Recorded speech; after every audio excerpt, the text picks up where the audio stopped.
is up, everybody? Welcome to this week's episode of the Dense Pixels podcast. I'm your host, Brad, joined by my co-host, Micah. Hey. Two-man booth today. Terrence is not able to join us, and Carrie is still in Walt Disney World as we speak. You know that we're going to talk a lot about Borderlands 3, but we're going to make you wait until the back half of the episode to get our Borderlands 3 impressions. Both Mike and myself have put in a pretty good chunk of time, I think, into the game so far. About 10 hours. Yeah, it's about generally where I'm at as well. A significant event has occurred. Yes. Okay. I think we are in the same place, literally the same place. So that is perfect in terms of being able to talk about the game. But we'll get to that later. We've been playing nothing but Borderlands. So we'll go right into your new release highlights for the week. We're gonna get past the filler, and then the end of this new release stuff is gonna be what you really came for, because it is quite the menial jobs game week this week. But let's get rid of these other titles out of the way, like this Nintendo Switch Lite console, which comes out on Friday this week. Wow, that crept up on me. Yeah, it snuck up like crazy. Releasing, of course, alongside the Legend of Zelda Link's Awakening, which I'm looking very forward to, which is coming out for the Nintendo Switch as well. Another game that I actually quite enjoyed when I played it a couple years ago was Ni no Kuni: Wrath of the White Witch, which is getting a remastered edition on PS4 and Nintendo Switch. Sayonara Wild Hearts is coming to PS4, Switch, and I believe Apple Arcade. More on Apple Arcade in a little bit here. Castle Crashers Remastered comes to PS4, Xbox One, and Switch. And Micah, apparently it runs at a blisteringly smooth 60 frames a second. Really? Yeah, so maybe I might have to return to Castle Crashers. I really did like Castle Crashers when it released. Yeah, I did 13 too. years ago, or however long it's been. It's been a while. It's been out for a while. It's been out for a very long time. Yeah. Now we get to the games that you really want to know about. Of course, first and foremost, Reel Fishing. That's REEL, Reel Fishing. Road Trip Adventure comes to PS4 and Nintendo Switch. So, Micah, you could take a fishing road trip with your friends and go fishing. You ever been fishing? Do you like fishing? I have been fishing. It's not my favorite pastime. No, it's not mine at all. And for you especially, you would very much dislike fishing because you don't drink, and half of the fun of fishing is drinking beer. I would fish when I was for some reason my parents thought it would be good for me to enter the Boy Scouts. I was also in the Boy Scouts for a brief period of time. Yeah, Troop 353, and we went camping and fishing, and it wasn't a good time. It wasn't especially the fishing. Camping is fine, right? You're outside, you run around, you're drinking bug juice, you're cooking stuff over a fryer with a pan. Like that's weird. But fishing, nah, man, I don't get it. And the only thing that I think is probably worse than fishing is simulated fishing. I once got a merit badge in basketry. I did enjoy weaving baskets in the Boy Scouts.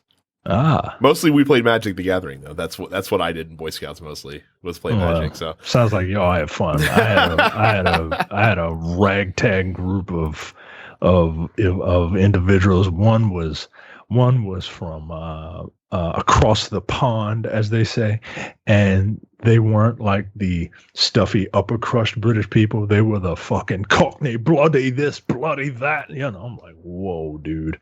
And then it was a ragtag group of people, and we didn't do anything cool like that. Very cool. The next one, Truck Driver, comes to PS4 and Xbox One. I can highly recommend this one to one Andy Gaston of the TNP network, because if you love your job so much that you want to play it on your free time, then Andy should definitely check out Truck Driver. Like, they're not even trying at this point, right? Like when I don't know these things, I Google them real quick, right? I can't Google Truck Driver. You could Google Truck Driver video game or Truck Driver PS4.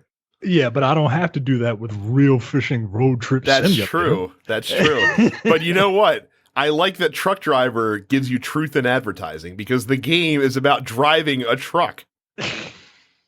So, but the creme de la creme, the pièce de résistance this week is Bus Simulator.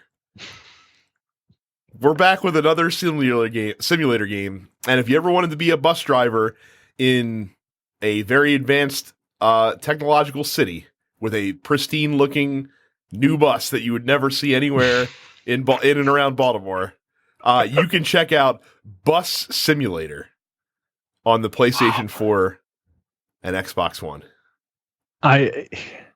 It amazes me what I'm trying to figure out what the appeal is of these simulator games. Like, I don't know. Like, I would imagine, no, I'm not knocking anybody who has these jobs, right? Because a job is a job. Oh no, yeah, absolutely not. But at the same time, like, I don't want to play Engineer Simulator. No, you know what I mean? No, I don't want to do that. That's boring. Like, no. So, no. Micah, let me read you the description on Steam for Bus Simulator. Experience the job of a bus driver in a vast and freely drivable urban area.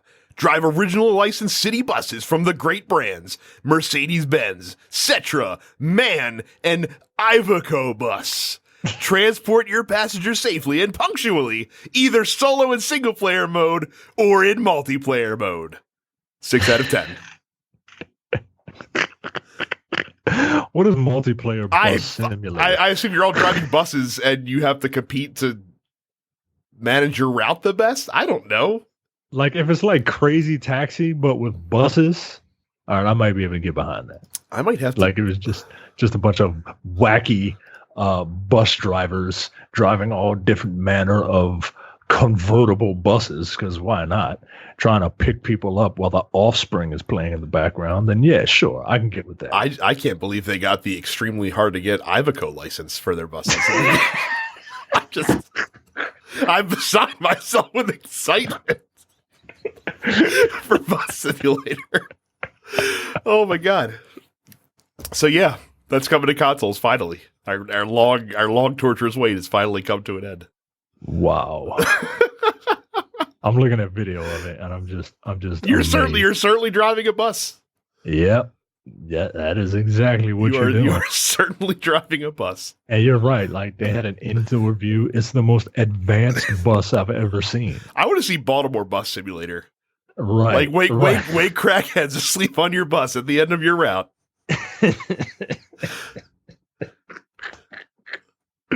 Break up a fight between two bus patrons without leaving your chair. So, God damn it. So that's what's new for you guys this week. That is not cool. No. You know what is cool? Going to youtube.com/densepixels. Oh shit. I'm getting a little better. A little better. We have new clips every week. You can watch this show. You can go to TMP Studios, densepixels.com/premium to get a suite of our premium content for just $5 a month or $50 for the entire year. And you get content such as the airing of grievances. That is the show that myself and Jay do about Seinfeld. We did one recently where we gave each other nicknames because we did the Maestro, and that guy wants to be called the Maestro for some reason. And we have other shows called one called Look Forward, which is our political show, where Jay and Andy dissect the wacky news of the week and do a lot of drinking to cope. We have No Time to Bleed, a action movie review show. The latest one is of the Nicolas Cage classic Con Air. And we have the jewel in the TNP Studios crown. One way you the see the men with gold golden standard, tongues. the gold standard of TNP premium podcasts. It is the men with the golden tongues, hosted by myself and my co-host here, Brad, as we talk all things James Bond and now all things spy movie related. So yes, subscribe to all of the TNP Studios podcasts wherever you get your podcasts. So, quick hit news before we get to the main event here. So, Apple did their annual iPhone event, but the thing that they led with during the event last week is Apple Arcade, which is a new gaming platform that is coming to all Apple devices. This is going to be a subscription service, very similar to Xbox Live, Games Pass Ultimate, and things of that nature. It's going to be coming out on September 19th, which is just 3 days away as we're recording this podcast. And it will clock in at a reasonably conservative $4.99 a month. There will be apparently over 100 titles on the service at launch, and all of them are going to be exclusive to Apple devices.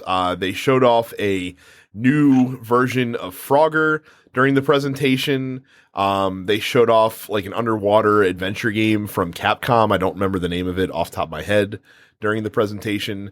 So Apple's getting into the gaming mix. I find it interesting that they're going with iPhone exclusives, or well, I shouldn't even say iPhone exclusives, Apple OS exclusive games. I guess that's probably the best way to get people into the service is if you can provide that. Because, I mean, obviously, like, you're not going to want to play regular console-style games on your phone or iPad generally. Let's hope not. Well, some people do because they're crazy. Yeah, so there's going to be, like I said, they have major publishers like Capcom and former major publishers like Konami getting in on this here. They said there's going to be no ads or ad tracking and no additional purchases in game. Apparently, the games are going to be fully fleshed out and won't have microtransactions and things of that nature. Believe that when I see it. Like I said, 100 plus games at launch. All the games will be available offline, so you don't have to have a data connection in order to play them. And your plan can be shared with up to 6 members of your family as well. So kids can get in on the action at that same $4.99 cost. My bullshit meter started going off when no ads, no ad tracking, and no additional purchases was described.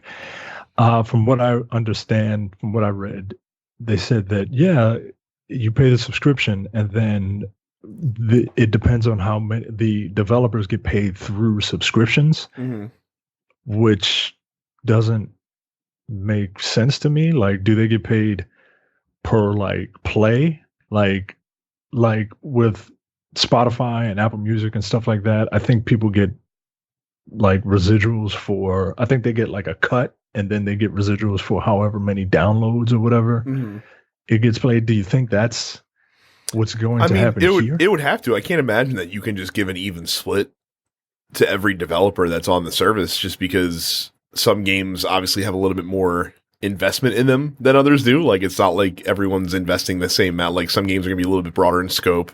Some games are going to be a little bit more simple from an appearance standpoint, but maybe have deeper gameplay, that kind of stuff.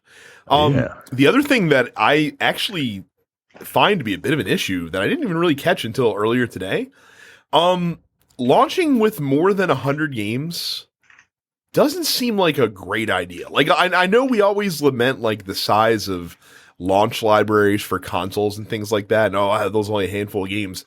I think 100's a little bit too much, because it's going to be very difficult for some games to rise up to the surface and be noticed and recognized when you have over 100 games launching at the same time on this service. I mean, isn't that the American way? Like, you gotta make quality stuff if you want to get pushed up. I'm being facetious. I know. I'll then say we have the example we can look at is why this is not a great idea is fucking Steam. Right. So. Exactly. But I see what you mean. I would hope that Apple would take a little more care uh, in what they allow on their service. Mm-hmm. But everything is just kind of up in the air right now. Right. This doesn't seem like something I would get. Well, you and I are not. We're not mobile gamers. Yeah, honestly, like so. I have a couple time wasters that I play, but like a fully fleshed out like single player experience. Like I have Chrono Trigger on my phone because I was like, yo, Chrono Trigger on my phone, right? I don't play it because it's Chrono Trigger, yay, on my phone. Right. Oh. Like it who wants to use a virtual controller to play that game? Right. So now it's one thing if they were to make like a touch optimized version of Chrono Trigger. You know what I mean? Like that might be like a different scenario, but yeah, just ports and stuff like that, that's no good. Now, fortunately, I would assume that a lot of the games that are coming on this service are going to be mobile optimized games. But I just don't really do mobile games that much. Like if I'm going to play something of that substance, it's going to be on a Switch at least. And like you said, mobile games are for time wasters. They're things that I pick up for 15 minutes at most and then move on from. But again, you and I are very more traditional gamers. You guess you could say. I'm sure there are a lot of people whose iPads and phones are their primary gaming device, and for those people, this seems like a good deal. I mean, it's at least worth probably checking out for $5. I can't imagine that it would be money wasted. Just kind of peeking in on what the service is if you have an iPhone or an iPad. So, yeah. It's a no for me, dog. So, in a little bit more somber news, the second person involved in the fatal swatting incident that left an innocent person and killed a couple years ago that we've talked about many times in the show has been sentenced to prison time. Casey Viner, 19 years of age, is the guy that called Tyler Barris and ordered the SWAT, basically, that killed Andrew Finch by police at his front door a couple Decembers ago. Was convicted. He was sentenced last week to 15 months in prison. He was also forbidden from playing any online games whatsoever for 2 years after his release, and he's also ordered to pay $2,500 in restitution to the victim's family. So, I suppose that since he's just the one that kind of ordered the thing and didn't actually call in the SWAT himself, that you're not going to get as much time. I mean, Tyler Barris, who's the guy that ordered the SWAT, got 20 years in prison. And well deserved, certainly. But yeah, so I guess I can understand why it's a little bit lighter sentence for this gentleman. But yeah, it's this issue continues to just piss me off, and I'm glad that the victim's family is getting some justice in this incident. Now, I will also say that that Stephen McAllister, who is the U.S. attorney that was in charge of prosecuting this case, had a statement that I found to be a little bit curious. He said, quote, "Swatting is not a prank, and it is no way to resolve disputes among gamers. Once again, I call upon gamers to self-police their community to ensure that the practice of swatting is ended once and for all." How? Right. I mean, it's our fault, Micah. It's our fault that this happens, apparently. Like, this isn't something that's like, nah, man. Like, this isn't see something, say something. You know what I mean? Like, this is done within the privacy of people's own homes, man. What an ignorant statement. Okay, all right. So you see something, say something, guys. If you see a guy get mad and pick up a phone to dial 911 while you are halfway across the country, then go ahead and tell. Who you gonna tell? Who you gonna tell? Well, Yo, clearly you have to quickly ask the target of the SWAT where they live and then call the local police department in that area to tell them, hey, the call that you're about to get of a hostage situation at this guy's house is not real. It's a swatting incident.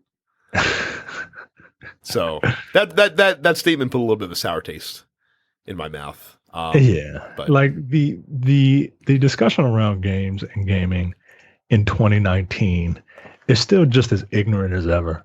Oh yeah. And you would think that I don't know who Stephen McAllister is. I don't know who this guy is. I'm going to assume he's a boomer, right? You would think that boomers would try to educate themselves onto this. Like when the entire world will be so much better when boomers finally die. And I don't know. That really made me mad, man. It made me mad as well. I totally understand it. It does not give a date of birth for Steve. I'm on Stephen McAllister's Wikipedia. It does not give his date of birth. However, he has a weird face. Yeah, he does. And I don't care for that.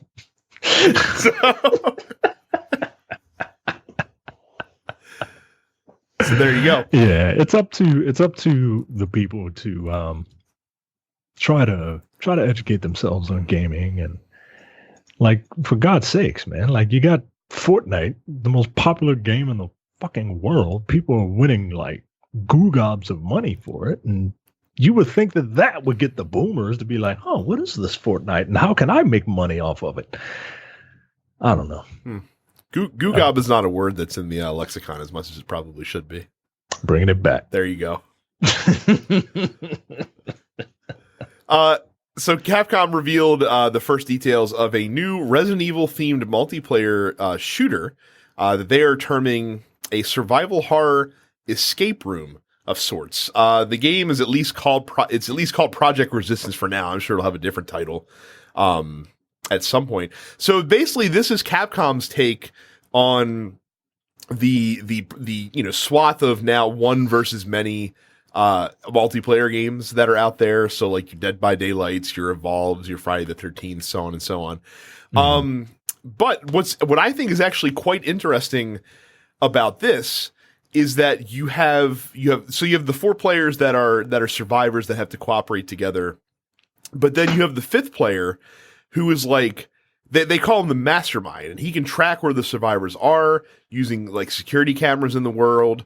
He can summon zombies and other creatures to prevent them from staking. He can set traps and manipulate the environment and things of that nature. So it's almost kind of like, if you guys have ever played any like tabletop dungeon crawl games, like your Hero Quests, if you're in our generation, or things like that, almost kind of like a dungeon master role of sorts, which I find to be a bit interesting and a bit of a nice, interesting twist on the one versus many formula that's becoming more, prevalent as games release nowadays. Look at Capcom being like innovative. I know, it's amazing. When a kind of ancillary franchise becomes your most popular game ever, it boldens you to take different risks and things of that nature. This is I like this idea. I don't know if this is the game for me, mm-hmm. but I do like this idea. And perhaps if it wasn't necessarily horror based, mm-hmm. I would get a little more into it, just because I'm just a wimp, right? But I do like the idea of essentially a dungeon master. This looks like, Micah, this looks like as close as you're going to get to like a good Saw video game, essentially. Like Saw with zombies, basically. So yeah, I like that. I like that a lot. The only way I would play this is if I was the mastermind. That is it. They would kill my black ass from the very beginning. As soon as we walk in the door, my black ass is done. So we'll look forward to hearing more from this new project from Capcom as time goes along. It looks like it's using the RE2 remake engine as well, so it should look pretty when it does release. Yeah. The Square has said, this is more news from TGS, that Final Fantasy VII Remake will have a turn-based classic mode that makes it play pretty much like the original version of Final Fantasy VII, where you're picking commands from a menu, and you're not going to have the active gauge or anything like. Well, you have the traditional active time battle gauge. I will tell you, as someone who's played a small sliver of the Final Fantasy VII Remake, this is not going to be how you want to play this game. You're going to be missing out. I mean, they're literally designing the battle system around this new battle system that they have, and so if you're not going to play with that system, you're going to be missing out. Yeah, I was going to ask you, like, how do you think, because you've seen the game implemented, right? And correct me if I'm wrong, but you can like run around the field and like distance matters. Distance matters, and also like there's parts of the game like they showed in the Scorpion tank demo that like when he's powering up his mega weapon, like you have to take cover behind debris or you'll suffer like a shitload of damage when that pops out. So like having stuff like that really matters. I don't know. I just feel like it might be a shame to have this cool, system and this game being built from the ground up, and not take advantage of the full fruits of the labor. There might be some people that really don't like, a more action heavy combat style. And I guess it's cool that they're incorporating it in the game, but I'm just going to say, if you're looking forward to playing Final Fantasy VII, play it with the new battle system in place. I think you'll have a much better time, personally. If only there was another Final Fantasy game that had a classic mode that you can play it as, like Final Fantasy VII? What? Like if you like, and with that you get a whole game if you buy that, as opposed to this one where you're gonna have to spend $300 to get the full Final Fantasy VII Remake experience. Right. Like if you like, I don't mind remakes, but it is it's got to be more than just a visual upgrade for the most part. Like I admire them that they are taking chances. I mean, I don't know how much of a how much taking chance it is. I don't know, Micah. This might be a total flop. You never know. There's not a whole lot of people that like Final Fantasy VII. People might not take to it, right? But at the same time, like at least they're trying something different. At least they're giving you something different. If you just want to play Final Fantasy with pretty graphics, like nah, this you've been waiting for a long time for nothing. Like experience something new. Like that's the whole point of this, man. They did also show off the first gameplay footage of the summons in the game, and they kind of look cool too, because they stay around on the battlefield for a little while, and you can give commands to them, almost like a familiar of sorts, nice. Which is an interesting evolution of the summon system, I would say. So yeah, it's very, very interesting happening. Micah. Despite myself, I'm starting to get a little excited about Final Fantasy VII Remake. I mean, look, say what you want about the first game. Like it was a game that it changed gaming, right? Oh, the history is undeniable. And for many people, that's their introduction into RPGs. So I get the reverence. I do. It's just that it's not the end all be all, is what we're saying. Especially when the game right before it had a better story and more interesting characters, is all I'm saying. But I think you should. You've played the thing. Yeah.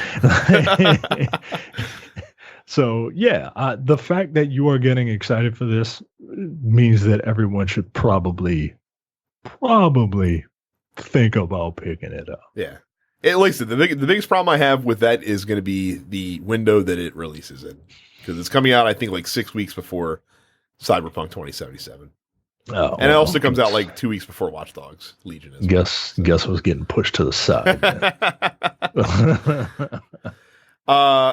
Noted sentient forehead Billy Mitchell is threatening legal action against Guinness and Twin Galaxies, demanding that they both, quote, retract their claims against Billy Mitchell, end quote, and restore the scores to their world leaderboards, where Mitchell had been a fixture since the early 1980s. Struck you with that one, did I? And then because I look at his picture, and that's all I see now. It's just...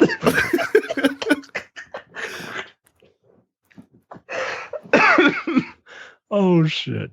So yes, Oh so shit. you guys might recall last year, Twin Galaxies and the Guinness Book of World Records threw out all of Billy Mitchell's high scores for Donkey Kong and Pac-Man after finding out that two of the scores were illegitimate, possibly played on emulated software, which is a big no-no when you're in this world of competitive old school arcade games, apparently.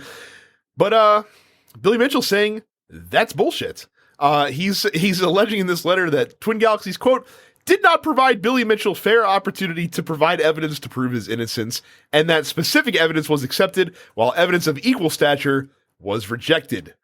Apparently, he has a 156-page package of counterclaims, signed statements, and other materials that present his side of the case. He's given Guinness and Twin Galaxies 2 weeks to issue a retraction, or, quote, we will resort to legal recourse. So, I mean, is something like, before I say anything, is Billy Mitchell like altogether there? yes, Like, he's just a massive douche canoe. Okay. So, get a life, like do something else, yeah. Like, play another game.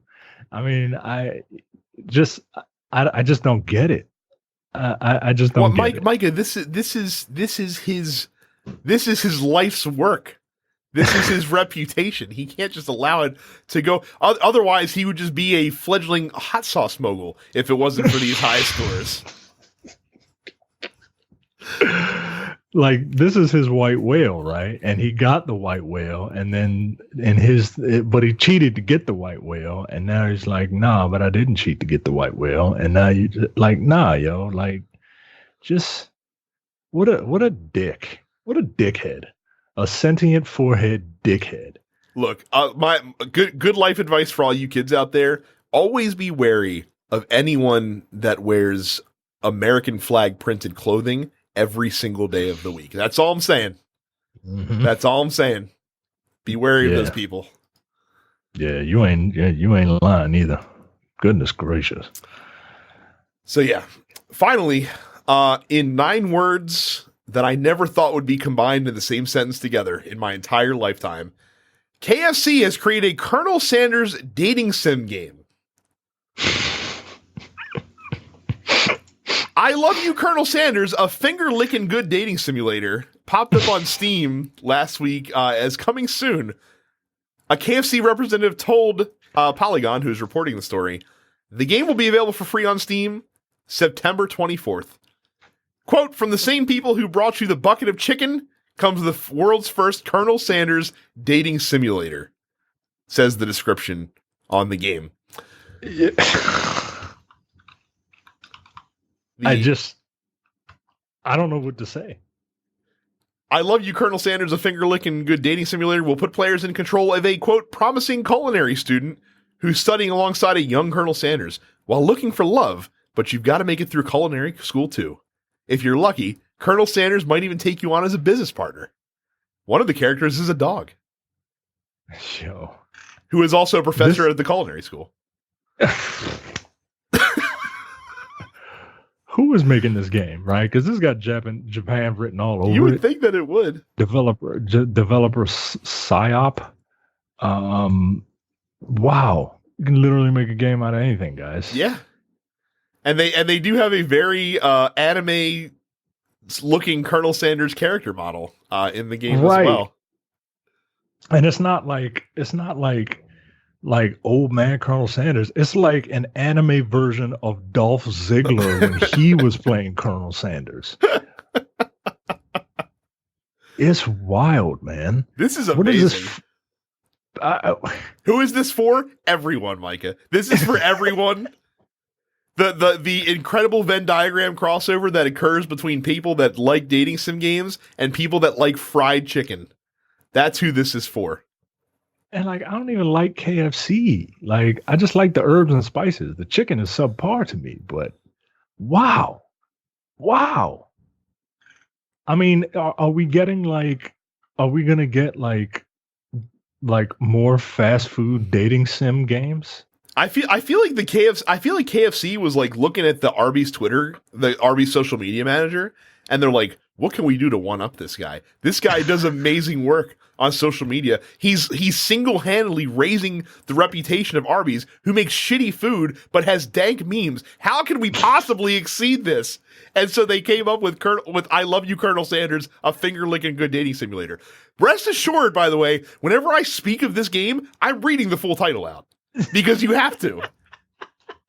Because you have to.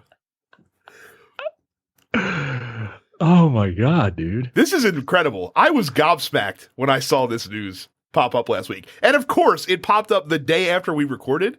What the fuck were you doing, KFC? You should have released this on Monday. Oh my goodness. Like, just like I'm looking at more images. Like, the image in this article does not do the Colonel justice. Like, just Google image some of these things, and you'll see like Colonel Sanders like slicing chicken with fucking swords and shit. And yo, it's wild, man. Look at all these different characters. Like, this is, you know what? I kind of want to play it. The dog is wearing a chef's hat, Micah. He's wearing a chef's hat and he has a necktie. He is Professor Dog. What else has PsyOp made? They've not made really anything. Apparently their other games are a game called Kismet and a game called Camp W, or at least those are the ones that are released on Steam. Nah, you gotta do this fucking fried chicken lover game. Like, there's got to be like expansions. Like, there's got to be a whole like world. You know what I mean? This is advertised as the most delicious dating simulator ever created.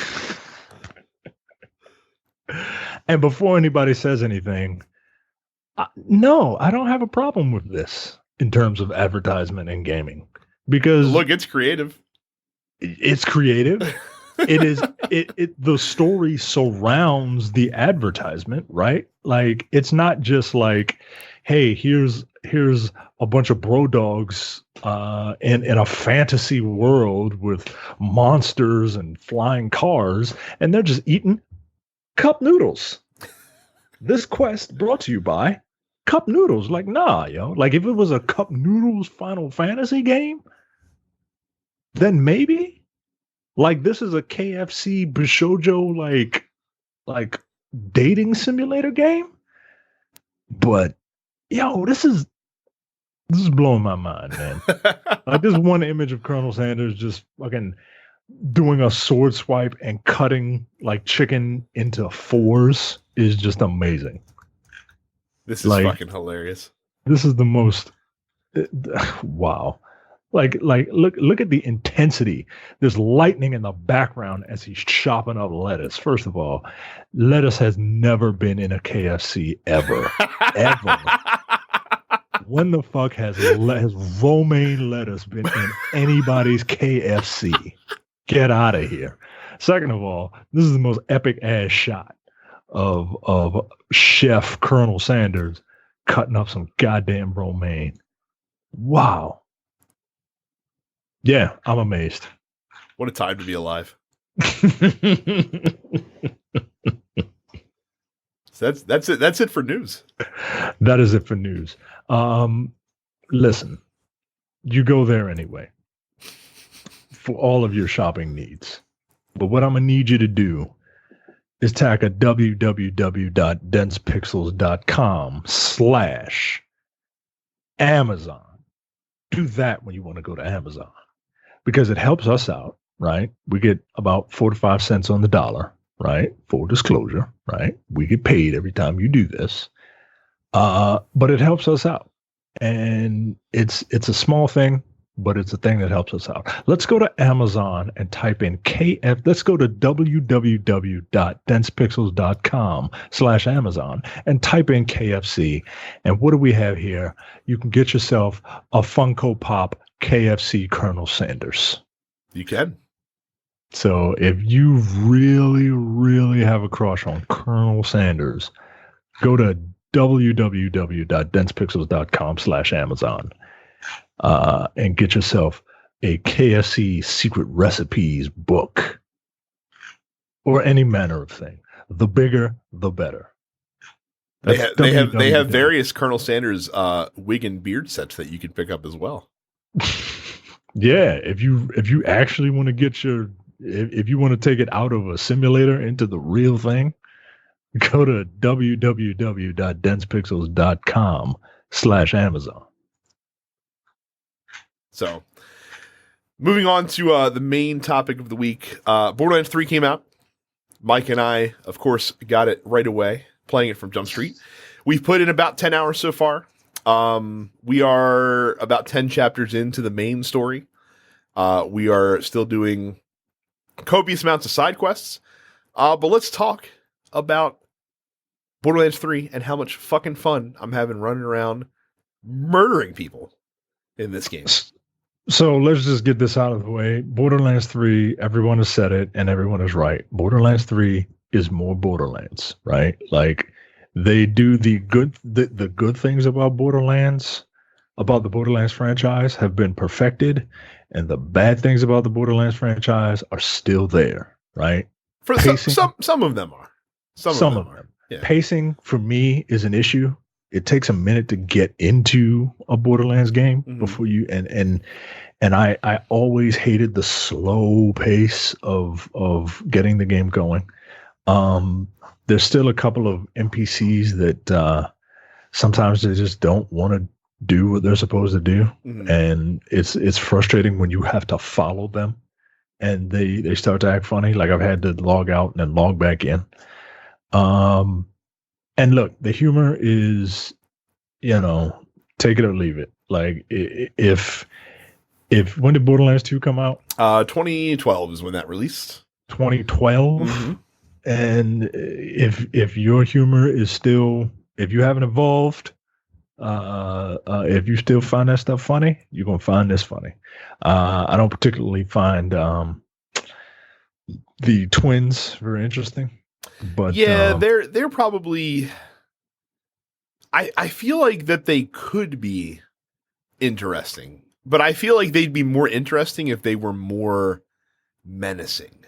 I think they went too hard for a like cavalier, like handsome jackish kind of vibe with them. And I think if you'd made them a little bit more menacing, that might have worked out a little bit. Like you can still keep the humor, but there should be like a hard, dark edge to them that I'm not really picking up. At least not yet in the story. Yeah, given their look, you would think, and that they're cult leaders and they think they're gods, like you would think that they would be a little more menacing. But no, it's just like they're parodies of streamers. If there's one thing in this world that I am not afraid of, it's a streamer. But that's really all the negatives I have. This game is fun, man. It's really fun. And I haven't played, I didn't play the prequel to this that they put out, because Borderlands is a game that I feel like I can get burnt out on. But being back into this and in this world and all these guns and like having this big battle. Oh yeah, some of the bosses are bullet sponges. Like, yo, for real, like that one boss that you fight right before the big event, like that boss took way too long. Boss battle took way too long. I would agree with you. I think one of the things that's neat about the bosses in this one is that they really do force you, more than I can ever remember in another Borderlands game, to pay close attention to your loadout and to kind of optimize your loadout for the battle that you're in. Because Mike and I just went through a pretty major boss fight that does have like multiple stages to it. But each stage kind of like you have to be cognizant of a different element in there. And like, so I like for the last stage, I died a couple times on it because I had, my build was very heavy into, incendiary damage. And that was not helpful at all during that final boss fight. Once I moved my loadout around and tweaked out my power selection, that boss fight went much easier. When I did it again. So like you can kind of, it's encouraged you to kind of play with your builds and to, try different guns and things of that nature. So I didn't have a problem with that that's so really far. easy to do with the character that we picked. Also, True. like Very true. I was playing with a friend of mine, and this thing had is one of the bosses that's a giant ball, Mhm. right? And he has different things of armor, and I was able to quickly switch between one thing that would take out armor versus another thing that would take out shields, and it was, yeah, like with the character that we're playing, like versatility is incredibly like she's the shit. Mm-hmm. But the combat is just very satisfying. I don't know why, but the gunplay, and maybe it's just because I haven't played a lot of Borderlands since 2 came out. I mean, I did play the prequel thing, but I didn't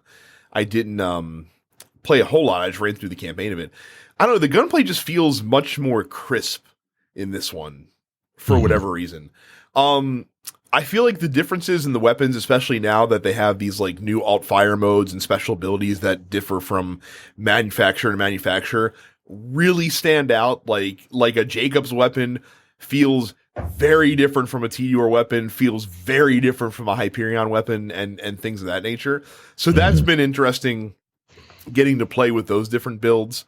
Again, I love the constant influx of guns. The thing that Borderland does, that Destiny could almost take a lesson from of sorts, is that Borderlands is great at getting you a really awesome gun that serves you very well for like 5 or 6 character levels, but then something else great comes along to replace it once you're ready for that to happen. And there's not any guns that you can just lean on as a crutch all the time, I feel like, in the game, or at least till you max out. Maybe then you can actually find, the weapons that suit your playstyle that'll drop at the level that you want them to drop.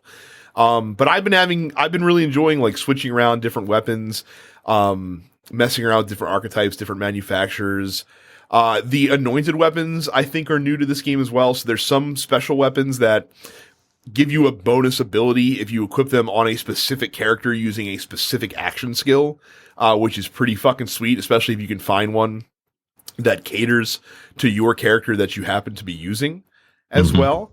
So like I said, lots of cool innovations.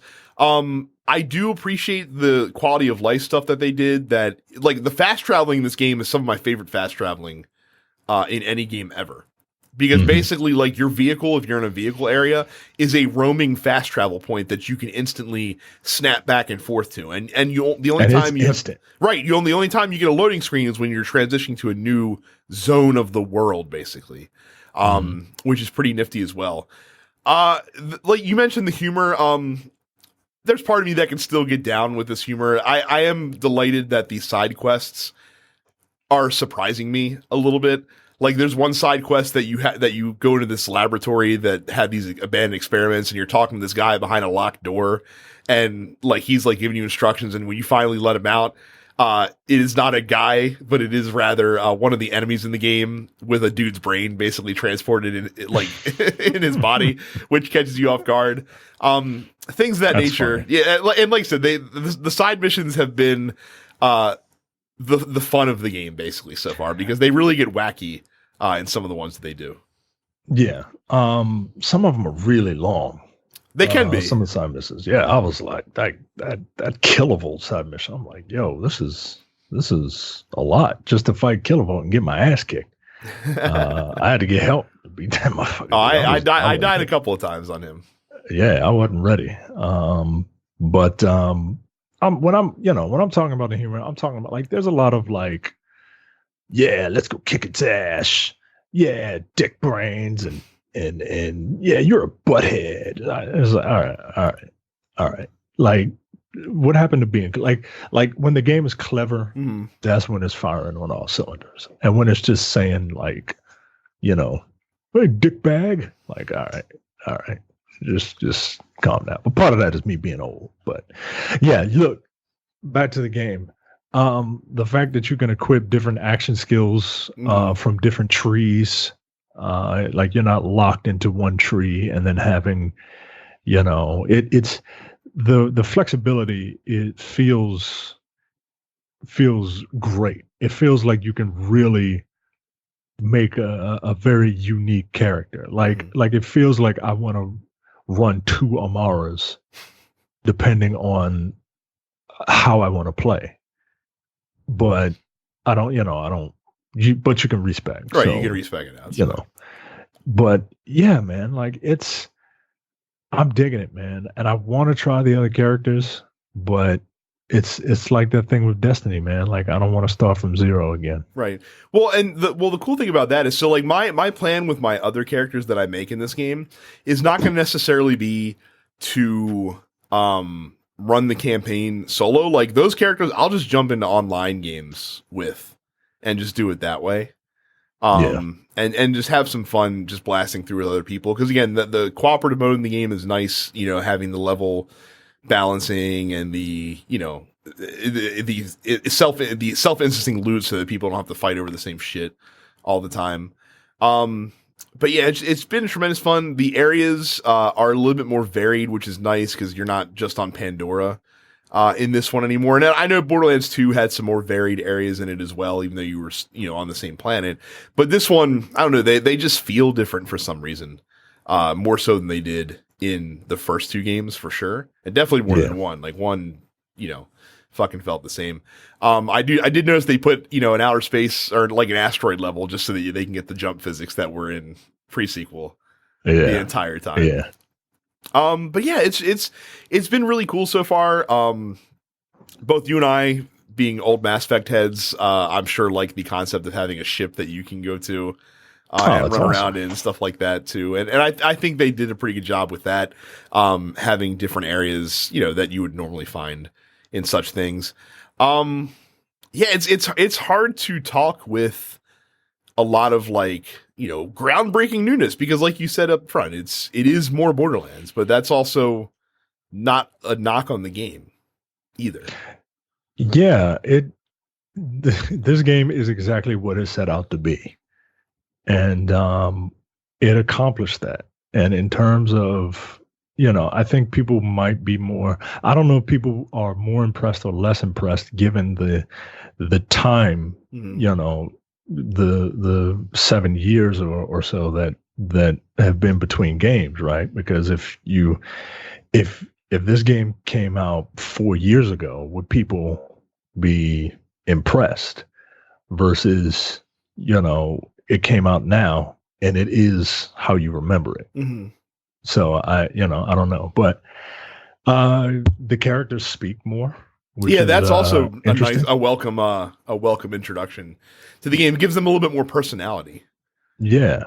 Like Amara is this this tough, take no nonsense chick, right? And I started a couple other characters just to have them ready so that I don't have to sit through the opening cutscene again. And yeah, they all say different things depending on their personality. It's not, the same thing over and over again.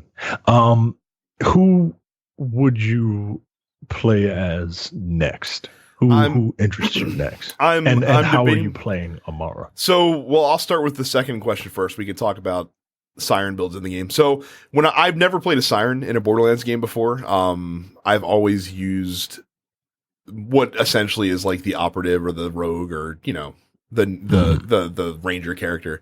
And so having Amara has been pretty interesting. So I started using phase grasp at the beginning of the game. And that's how I kind of rolled. And I was kind of making a build around doing a ton of weapons damage. And that's kind of how I rolled that. I eventually switched to phase cast. And that's where the build kind of like really came into play because I was able to find a weapon that had an anointed perk that whenever Amara would phase cast, it would give her a couple seconds of increased weapon damage and reload speed. So basically, and then I was also building up, so like Amara can get what are called rush stacks, which also give her extra like critical hit damage and stuff like that basically go away when you use your super, when you use your ability. So essentially what the build was using phase cast getting that increased damage and reload speed to build up your stacks to start mowing people down, and then using phase casting in to kind of reset the whole thing and kind of have a really good cycle going of, you know, just mowing down people with weapons, stuff like that. And of course, you have to find other guns. I pretty much have kept always having a Jacobs revolver in my back pocket in the game so far, because blasting 6 shots in 2 seconds and just ripping through people's shields is really satisfying with that. I also found a legendary Hyperion shotgun with insanely fast fire speed that deals radiation damage as well. So like I'm just cutting through people and exploding them essentially with this gun. It's like, and that's the cool part is when you find a really neat weapon, you want to find a way to make it work within the situation that you have it going on in. So yeah, that's been a good time. I don't get too many legendaries. It's just games like this. I just have the worst luck, man. No, I mean, I've been using some of my golden keys though. Like that's how I've gotten a couple of these things so far. Oh, okay. Yeah. I'm saving my golden key. I'm trying to save my golden keys. I have 5 of them, and I'm trying to save them for level 50. Okay. So I'm just relying on drops right now, and if I get lucky doing some of those the first Vault Hunter. Like finding those things, you find 3 of them in an area. Yeah, they get like special cache of weapons. Yeah. Oh, so and by the way, for those of you, if you don't have golden keys, you can kind of what I've been using my golden keys for is if I have a couple weapons that I've been using for a few levels, so they're underneath where I'm at right now, and I don't have anything that's worth using at my level. That's when I'll pop a golden key to maybe get a gun or two that is a little bit better than what I have equipped. The other thing you can do if you don't have golden keys is you can go visit Crazy Earl and use your Iridium to get a gun that's going to be of similar stature as well. Because he's basically selling stuff that is kind of similar to what you might find in the golden chest without any chance of a legendary, essentially. Yeah. Yeah. I do wish that there was a way that I could, like if you find a legendary that you really love, I wish there was a way that you can like beef up its stats. But you know, that's neither here nor there. But I'm playing Phase Grasp, going down the Fist of the Element tree. I started the Brawl tree, and the Brawl tree is actually kind of fun. But you know, I like cheap hits. Yeah. And that's what Phase Grasp gives me. And you know, because everybody has fucking shields and shit. Like everybody has shields. So I use her infusion skill with a hard-hitting Jacobs weapon. Like I love Jacobs revolvers and Jacobs rifles. Like the rifles are single shot 8 magazine, right? But they hit hard and they're infused with whatever element I have at the moment. If it's a boss, you know, I'll take his shields down in like 2 or 3 hits, especially if it's phase grasped. And then I can quickly switch to, like, I got it down to a science now. I could quickly switch to fire to burn them to death. And it's fucking nice, man. Like, Amara is cool, man. And I didn't see Amara getting too much love just because, you know, it's the Siren. And if you look at her, she kind of looks like, one, she's a melee class. And, you know, I think most people don't like melee classes in first-person shooters because it kind of defeats the purpose of. But you don't have to play. You don't have to play with that style at all if you don't want to. Like that's the kind of genius of it. Exactly, and I'm not doing that, right? So then you pick the elemental class, and that's generally what Maya was, right? But I like the fact that these trees are different enough where my goal is to create like a melee and elemental hybrid, because I do like getting up in people's faces and you know, shooting them with shotguns, right? I've gotten so many Jacobs things in the mail, like it's not fun. Yeah, that's the other thing too. So like if you they have challenges in the game, and some of them are like manufacturer specific, and like every time you get like 100 kills with one of their weapons, or basically every time you rank up the challenge, like they send you like a loyalty reward basically for using their guns, which is fucking hilarious to me. But yeah, I want to create like an elemental melee hybrid. Like I could get like I can use I like Atlas rifles also. I can use an Atlas rifle. I don't have to rely on Maliwan weapons. I hate Maliwan weapons. Like they don't have enough impact. Like they're purely for draining shields and then switching out to a better one. You know what's funny? The manufacturer I hate the most, I hate the COV weapons. Yo, they suck, man. Yeah, they're not they don't hit very hard at all. They don't hit hard, and you have to turn them on so every time you use them. So if I'm in a firefight, I run out of ammo, I want to quickly switch to another gun.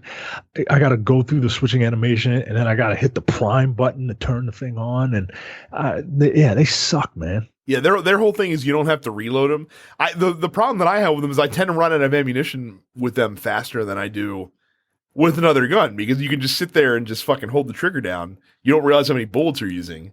And then all of a sudden you're out of ammo for that type of weapon, essentially. So you have to switch to something else anyway. Yeah, I haven't enjoyed those too much, for sure. Yeah, I just get rid of them as soon as I see them. I'm like, mark as junk. And hurry up and find a vending machine, because I'm not using those things at all. Who are you? Who's going to be your second character? So I'm torn between Zane and Flak. Mm-hmm. Zane's cool because, like I said, the dual action skill thing is neat, and I kind of like Zane will be fun to use in multiplayer because he basically has like the fucking Titan shield that you can roam with that gives your allies like a damage boost if they shoot through it at enemies, which is pretty nifty. The clone was really fun to use in the short amount of gameplay that I got to do when I played it a couple weeks ago. And the sentry is fun as well because you can set the sentry to drop like grenades and shit basically if you want to when you get it leveled up a certain amount of way. So I'm torn between, but Flak just seems really fun as well with the different pets that you can use and how you can kind of leverage his skills. Especially you can have like Flak's the kind of guy well, I should say character that you can. He has like a precision tree that's really helpful where like if you land a lot of crits, you can make a sick build. If you're pretty good at landing crit shots, which I am in this game.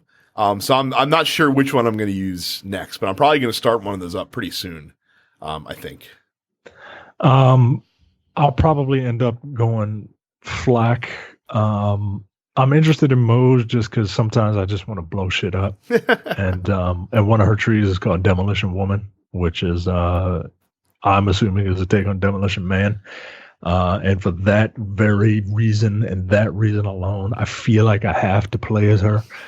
But I was playing with a buddy of mine named Jason, and he was using Flak, and he was helping me out with a couple missions. By the way, testament to the instancing and the level scaling.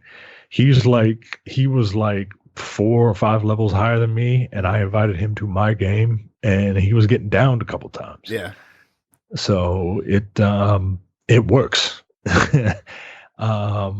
But yeah, he looked like I would see the pets in action, and they wouldn't do as much. They wouldn't garner as much aggro from whatever enemy they were fighting as like the Digiclone would.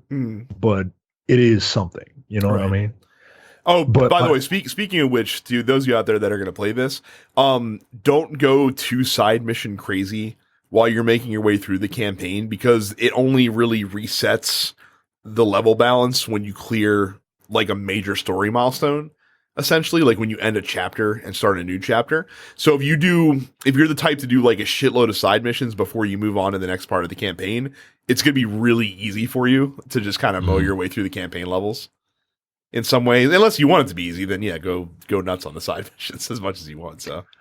So I was looking at a YouTuber, and he recommended holding off on side quests if you can, because you'll probably finish the campaign at around level 30, which leaves you 20 more levels because level 50 is the cap. He says. Once you finish the campaign, you unlock I forget what they're called. They're not badass ranks. I think Guardian. They're called Guardian ranks in this one. Right. So you unlock Guardian ranks, right? 1. And 2, you unlock Mayhem mode. Mm-hmm. And he was saying that Mayhem mode is kind of like Diablo's Torment modes. Mm-hmm. You know, so you have Melee, Mayhem 1, 2, and 3. Think of them as Diablo's Torments, 1, 2, and 3. And everything gets beefed up to your level or higher, including the side quests that you haven't done. And loot drops respective to that. Mm-hmm. So, but sometimes I need to do side quests to bump myself up to the recommended level. Mm-hmm. But yeah, it's just something you might want to think about if you want to take your characters up to 50. Yeah. And that is the one thing that I'm anxious to see when the campaign does get completed, what the end game looks like, because the Proving Grounds look pretty interesting. Circle of Slaughter is just dumb fun. Like if you just want to go in and blow shit up. And plus I like Captain Torque a lot, so like that'll be a lot of that'll be a lot of fun to fuck around with. But so far so good. I can unequivocally say of the 3 mainline Borderlands games, this is the one that I have just unequivocally enjoyed the most in my first 10 plus hours so far of it. I keep thinking about the game when I'm not playing it, and when I'm playing it, like it's always, I'll just do one more mission. I'll just do one more part. Right. Like I'll just I don't want to put the controller down, and I can't think of higher praise to put on a game than that. Really. Yeah. I happened to me last night as I had Class of Champions on in the background, and I'm like, all right, that's over. But I just this was about this was where you fought that big boss. And I'm like, all right, well, let me just fight this one big boss. I told my wife, all right, I'll be upstairs. Let me just fight this big boss real quick. And then fucking 20 minutes later, I'm like, well, I got to finish this cutscene, right? And then after that cutscene, it's like, oh shit, well, I got to at least I can't end on that. Like, I got to find out, what happens at the beginning of the next act, So, yeah, it's fun, man. And there's a lot of carrot too. Like if you're a completionist type, I feel like that they put more stuff to do within the different worlds that'll also give you a reason to go back and revisit them and stuff like that as well. So I mean, it definitely is a game that they really just have taken Borderlands 2, learned the lessons of video games for the past 7 years and how gaming has evolved, but still stayed true to the formula that they've created basically for this franchise. And it's just been really fun so far. Like I said, if you even kind of liked the other games, this is a must buy. And if you weren't 100% in on the other ones, but you think you might be able to like this, it's worth checking out for sure. It's almost like it's easy to say, oh, if you like the old Borderlands, then you can play this and you can check out the old Borderlands to see if you like it. I don't even know if that's 100% correct, because I feel like that there's enough quality of life improvements that it depends on, I guess, what you didn't like about the old Borderlands games, whether you'll like this or not. Yeah, I mean, I would venture to guess if you didn't like the old Borderlands games, like you're probably not gonna like this. Like this is the best of the Borderlands games, of all of them, and including pre-sequel and stuff like that. So if you enjoyed those other games, yeah, man, you're definitely gonna like this. But I don't know, man. It's just fun. It's just fun to play. Mm-hmm. It's got the loop thing that most games try, but some have trouble doing. So it's gonna be weird when I go back to Destiny in a couple weeks and bosses aren't exploding with fucking 15 guns when I kill them. It's gonna be a bit of letdown. I mean, I think that I'll be. Again, it's going to depend on the end game. I'm pretty sure that I'll at least have finished the campaign by the time Shadowkeep comes out. If not, have hit max level, because I'm well on my way. I think I'm at like level 22 right now with my character. So it's going to depend. Like if the end game is compelling, I will make time for it while I'm also playing Destiny. Like I'll get a slower start into Destiny to continue playing this. But it's all going to depend on that end game, which we won't know, and we'll come back and talk about that once we get there. In terms of Borderlands 3. So that is it for this episode of the show. Make sure you join our fan group, densepixels.com/fans. Always a good group of folks in there chatting video games every day. So come join us if you're not in there already. Of course, follow us on social media. Just search for Dense Pixels. Subscribe to the show wherever you get your podcast. Subscribe to our YouTube channel, youtube.com/densepixels. You can also follow a couple of us on Twitch. Terrence is Apparition410. Carrie is Suppets Carrie, and if you follow the main Dense Pixels channel, you can see them when they stream as well, because I believe we host those streams also. And if you ever want to watch me stream, I don't do it often, but when I do, you can find it on our YouTube channel. So that is it for us. Thank you guys very much for watching and listening. We will see you all the next time. See you. You're watching the Dense Pixels YouTube channel. Click the subscribe button while you're here, and make sure you check out our weekly podcast where we discuss the latest gaming news and our impressions on what games we've been playing.